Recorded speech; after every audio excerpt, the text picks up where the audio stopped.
Welcome to the CEC Report. It's June 15th. I'm Robert Barwick and I'm joined again by CEC leader Craig Isherwood. Welcome, Craig. Thanks, Robbie.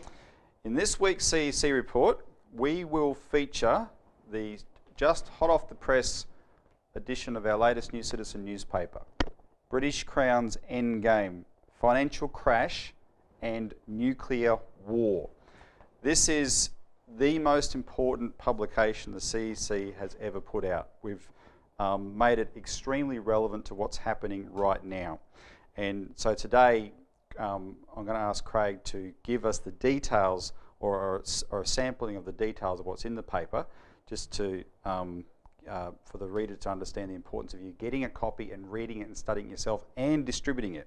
We've just printed 250,000 copies of this publication for mass distribution around Australia. And why have we gone to that extent? Because of what it covers. Just very briefly, this paper shows that the current economic collapse, which is centred in Europe, is unstoppable. There's no stopping this. It's not a blip in a cycle, and that is leading to horrific consequences. It shows that one of those consequences is a British Crown City of London war drive. Now, we've been talking about this quite a lot, but that's heated right up, and it's a war drive where through Barack Obama, who is a puppet of the City of London and the British Crown, they are prepared to launch a nuclear war against Russia and China, who are the only countries that haven't totally given up their sovereignty to the City of London system. And most disturbing in the paper is it goes through how Australia is central to that war drive. We, as Australians, are allowing our country to be a central chess piece in this plot to start a global thermonuclear war, and in our case particularly luring China into this.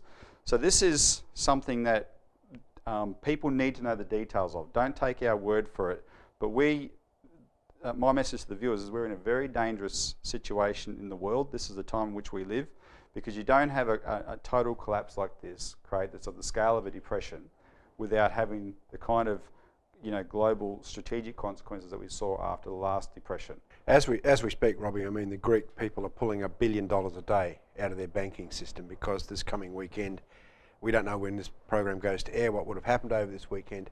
However, there's a real threat of the entire Greece pulling out of the Euro system, which is the beginning of the destruction, of the falling apart of the Euro system. And overnight, the Spanish banking crisis has just escalated massively again. So what we're looking at is a cascading set of banking crashes, a continuation of the entire disintegration of the world's monetary financial system. And behind this, Robbie, as we've said many times in this program, you're seeing this rapid push for war, particularly with now the escalation of Syria. You've got some UN official come out saying this is now a civil war, which is a push for military intervention. I believe Colin Powell's come out and said, no, there should not be military intervention. There's a lot of retired generals behind the scenes in the United States and other places, also here in Australia, I would say, that know what's on the line here as far as any sort of war against Syria. And of course, any war against Syria is actually a de facto war against Russia and China, because that is what we actually go through in our paper. One thing I want to pick up on, Robbie, really quickly is because some people, well, in fact, a lot of people in this country recoil when we talk about the British Crown. And 99.95% of that is pure, unadulterated ignorance. And we can help with that because, in a sense, this paper, Robbie, represents a trilogy of papers. It's the most powerful paper that we've put out. It's taken a long time to put together because it is a thorough composition of the material that people need to know. But look, back in 2009, we produced this paper, the Defeat the British Empire of Monetarism, which goes through in historical detail of how the British Empire actually operates. And the British Empire is not the British Empire by name now, although it acts that way. It's called the British Commonwealth, which is a very powerful grouping underneath the Crown. And then we went on last year. Well, and just the other, what people would know, they don't know it as the British Empire, but what is the British Empire they would know by another name is globalisation.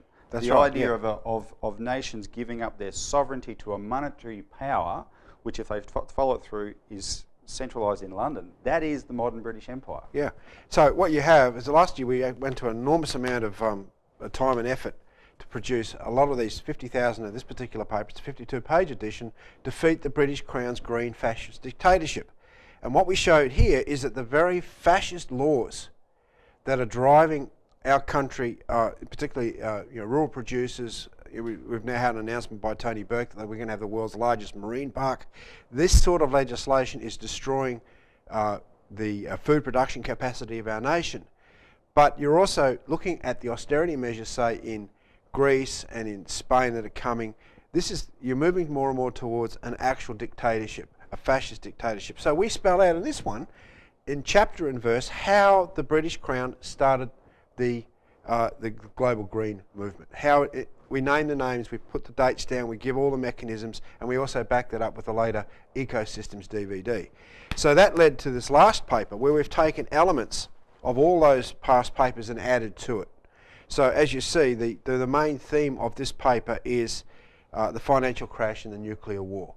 The fact is right now is that you have a move by the West under Obama, who is, if it's not removed, we will see a nuclear war, of the development under NATO of what's called the ballistic missile defence system. Now, since the post-war period, you've had another doctrine in place called the mutually assured destruction doctrine of, I think, Bertrand Russell and various other people put into place. Now, this is an insane doctrine. It's called MAD for a good reason. But it's kept the world from nuclear weapons since then. Well, it's what the world knows, and they call it the strategic balance. Yeah, because what it means is that if you have two countries with nuclear weapons, the deterrent is that they both get wiped out, right? That there's no capability of, that if they learn to those weapons, they both get wiped out, right? There's no capability, they'll get wiped out because there's what's called a second strike capability.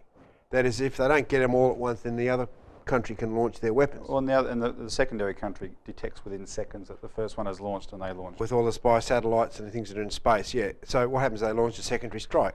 Well, what's being proposed is that a shift take place whereby that secondary strike capacity, particularly of Russia, is taken out of the equation. And Russia has been very explicit in saying this is overturning the mutually assured destruction doctrine of the last 40 or so years, and they're screaming about it in all different forms and so forth. But it's a deliberate attempt by the oligarchy to put Russia in a position where they intend to wipe it out. They intend to use nuclear weapons against Russia and of China because of the direction that these two countries have taken, specifically in developing their economies against the British system of monetarism. And Craig, it's very important. It's not that Russia and China are perfect nations, but what they are very strong on is that they are fiercely protective of their sovereignty. So under the conditions of financial crisis that the world's in, the globalisers out of the City of London are demanding globalist solutions, which means nations have to give up more sovereignty. Whereas when the nations themselves under this crisis say, no, we want our own sovereignty back. And so Russia and China represent that. So the City of London represents the destruction of sovereignty, and Russia and China represent, no, we're going to defend our sovereignty. And what the Chinese have said, what you're doing in the Pacific with this missile defence stuff, and they've specifically warned Australia, our participation in this, that we will have to change our first strike doctrine, their doctrine was not to have a first strike. China has said we will have to change that. And Russia, a couple of weeks ago, which we highlighted here, of course said, not even so much in the case themselves, although that's a given, but they highlighted Syria, following Libya and the rest, saying that your agenda of regime change in all these countries, which totally breaches any global commitment to national sovereignty, we reject that, and there will be a backlash against that, which will also include nuclear weapons. So those two countries cannot have been more clear on their intent, how far they will go to defend their sovereignty. And I think, as we go through in the paper, Robbie, the intention here, as mad as it might sound, is the idea of world government. And the British oligarchy, the British Crown, they want world government. It's a stated policy. And you know what, it's even more ironic is today that Bob Brown's last day of sitting in Parliament, he's resigning as a parliamentarian. That's right. What's his intention? He wants a world government. He wants to become part of the world parliament. Now here you have the leader of the Greens, right, which we denounced for the green fascism, going for world government. So it just once again confirms that the slow nuclear death, which we've covered in the back of our paper here, We talked about last week. which we talked about last week, you know, the policies that are shutting down our agriculture, shutting down our industry, the policies of rabid and radical green environmentalist policies are just the flip side of the same coin. On the other side, you've got this policy of globalisation, which of course is leading to war. Well, look, we're running a show, so we've got to take a break now. When we come back, let's talk about the Australian section, where the role Australia is playing in this war drive, which is very shocking, and everyone must read this. And then we'll conclude this week's report with a more optimistic note, which is also in the paper. Yeah. So we'll see you on the other side of the break.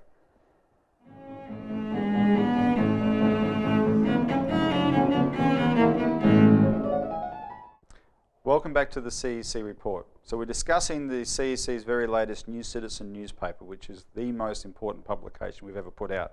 And it's a must-read for everybody, because we cannot overstate how dire the crisis facing Australia and the world is right now, driven by the unstoppable collapse of the financial system. The single most shocking element of this paper to Australians will be the section on Australia's role in this war drive, and it's headlined, "Australia prepares for world war, tragedy or just plain farce." And why it's shocking is because you don't get, through our media, you get occasional little snippet, and we'll talk about that, but you do not get through our media any sense of just how our behaviour as a nation is alarming the countries that we know would be a threat to us if we went to war against them. And it's heading us to war, leading us to war, and we've talked about this, namely China. Which, Robbie, the farce, one of the elements of the farce, I mean, here you have a standing army, is at what, 1.2 million soldiers, right? They have nuclear weapons, they have sophisticated navy and so forth. And what's Australia got? I mean, one submarine that may work, Maybe. a couple of hundred, maybe tens of thousands of soldiers. I mean, a huge continent to cover. I mean, when you start to look at this just from a technical point of view, it's a complete and utter farce. And look, China is not like Japan. Japan was an imperial power with an imperial plan to expand. China has never shown, in its whole history, has never shown any behaviour like that. What China's so-called expansion is an economic one, which has one single intention, and that is to secure the physical needs it requires as a nation to support a population of well over 1.4 billion people, and that's energy and that's food. Now, unlike, say, China's in Africa and China's in Australia, etc., the difference between China's reach and, say, the old British Empire and the East India Company, Craig, is at least China pays for what it gets, right? Yeah. The British used to send in their gunboats and just take it. What we highlight in this paper, that in 2009, Australia prepared a defence white paper, and we added to it last year, 2011, in what's called the Force Posture Review, where our military has been put on an aggressive stance against China. Now, it's not just us, this is in concert with the United States, and as we highlight in this paper, Greg Sheridan, who's a real neocon, made a comment once that when he went to look at the Australia-US military relationship, he said, everywhere I looked I found the Brits. Because when it comes to this, Australia functions as an arm of the British. And so with those two strategic defence doctrines, the White Paper and the Force Posture Review, we have sent a message to China that the Australian people have been completely unaware of. And it includes this: we are prepared, under this doctrine, to work with the United States to block China's sea lanes in Asia. And I think, Robbie, just to jump in there, if we have a look at just one of the graphs, one of the maps that we've actually drawn, you can see through maybe the yellow dots or the orange dots on screen, just the amount of encirclement that we're looking at with, in particularly in China, but also in Russia. If you have a look at the purple dots on screen, you can see something up to 3 aircraft carrier attack units were placed in the Persian Gulf. So this doctrine that we're talking about, what Australia's been drawn into is this rabid policy of Obama and the Anglo elites, the oligarchy, to push us into a war, and we're just going along with it, saying yes sir, no sir, 3 bags full, Mr. Obama. And what keeps occurring to me, Craig, is that we tend to look at it from our side. We've got to put ourselves in the shoes of the Chinese and the Russians, and that map you just highlighted, look at what they see. Yeah, look what they see. Because they see themselves being encircled by this intention. And what's happening though is every time we've been going to China lately, when I say we, Australian representatives like Bob Carr, they have been talking about nothing but. They are very unhappy and they're expressing it. And then our representatives come back and go, oh yeah, but they're just overreacting. Well, okay, the Australian people can believe that if they like, but it doesn't matter what they believe. We are being told explicitly. And of course, our point of view is that we can have a solution to the world economic collapse that does not involve trying to get the strategic upper hand over the whole world, which is the British imperial view. Which is the one world government view. Which is the one world government view, because at the end of the day, we want our sovereignty as well. We respect China's right to demand its sovereignty, because we should be demanding our sovereignty, not giving it up so easily to this globalisation agenda.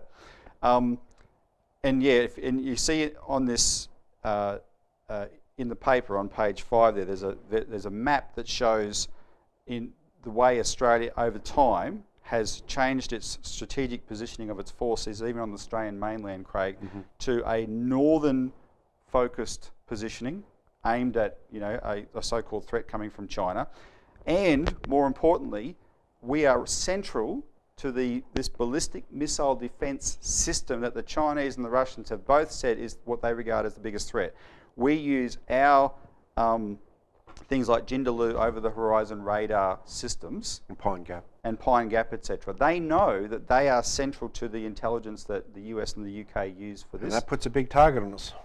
Well, if you're going to take this to the extent of a nuclear war, they're going to want to take out the facilities that provide the greatest threat.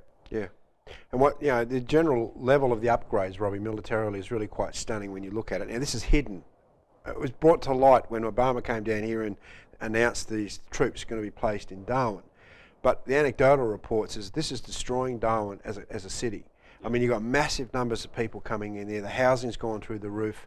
Like, ordinary people can't afford to live in these towns. So this is not an economic advantage to Australia. All new housing apparently is coming in from Asia, completely prefabricated. It's not being built locally. It's not creating jobs. This is typical of a wartime mobilisation build-up where there's no intention to support the sovereignty, the economic sovereignty of the country. It's basically just a rabid war drive.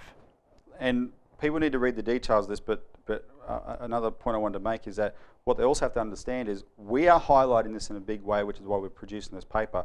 But what we are highlighting, we already know that many, many military people in Australia, which is similar to what we find in the United States as well, actual serving military people are equally alarmed at this, because as one said once, we're the ones who have to go and die when these wars happen. And they look many years in advance at the consequence of these policies, and they are equally alarmed. I think I just wanted to highlight, Robbie, we also go back to look at what happened to Hiroshima and Nagasaki when the bombs were dropped. Today we have on the face of the globe something like 25,000 times the power of that one bomb, ready to be deployed at any moment.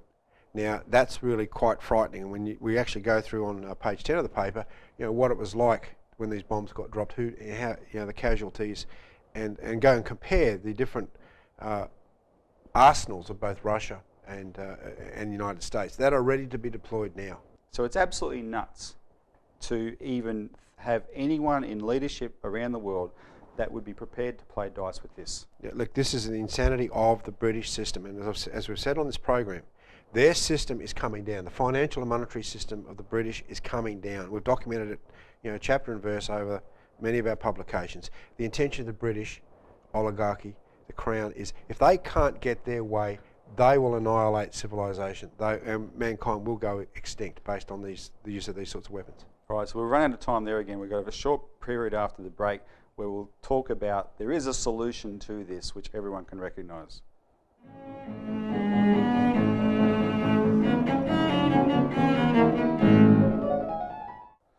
Welcome back to the CEC Report. So finally, on our latest New Citizen, it's not all bad news.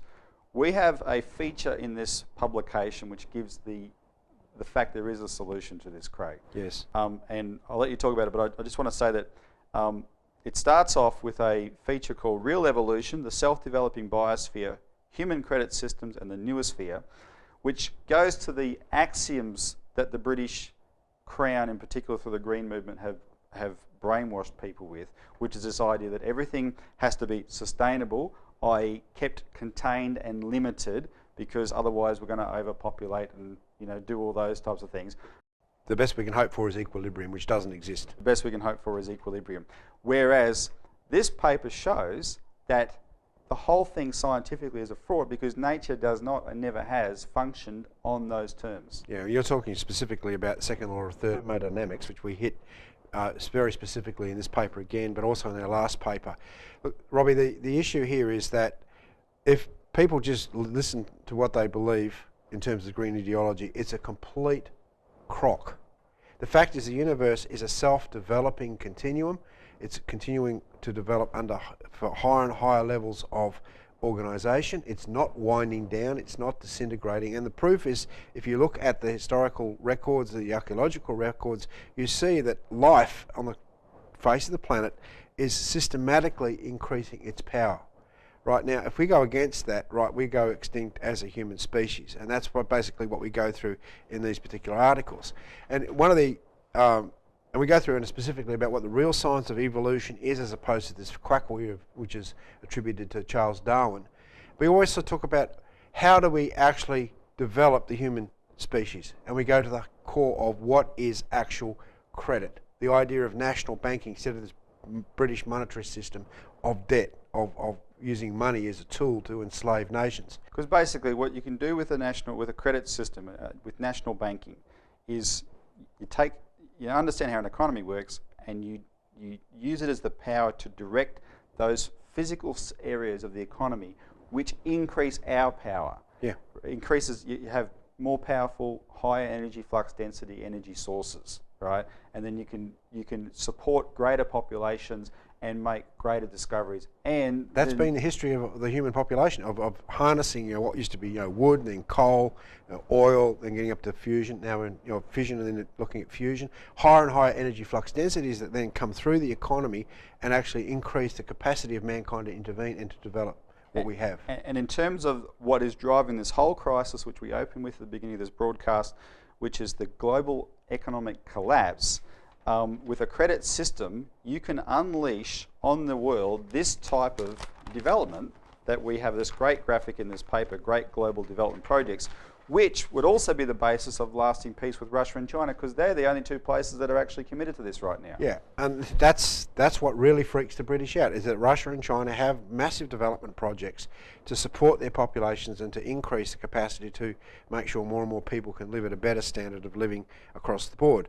If you look at this globally, as we've done in this particular graph, you see there are literally dozens, and we've only listed a handful in our paper. There are literally dozens, if not hundreds of projects which, if funded through national credit, which we go through and how you can do that, you will see a massive and rapid turnaround.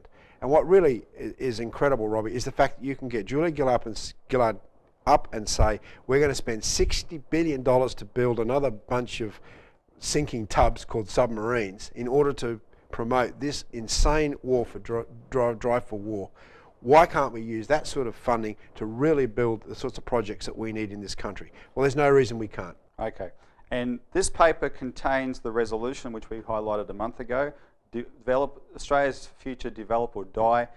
So in the time we've got left, please get on the website, order yourself bulk copies of this. We need this distributed everywhere. Get people to endorse the resolution. This is the beginning of the fight back. So thanks for tuning in, and tune in next week for more of the CEC Report.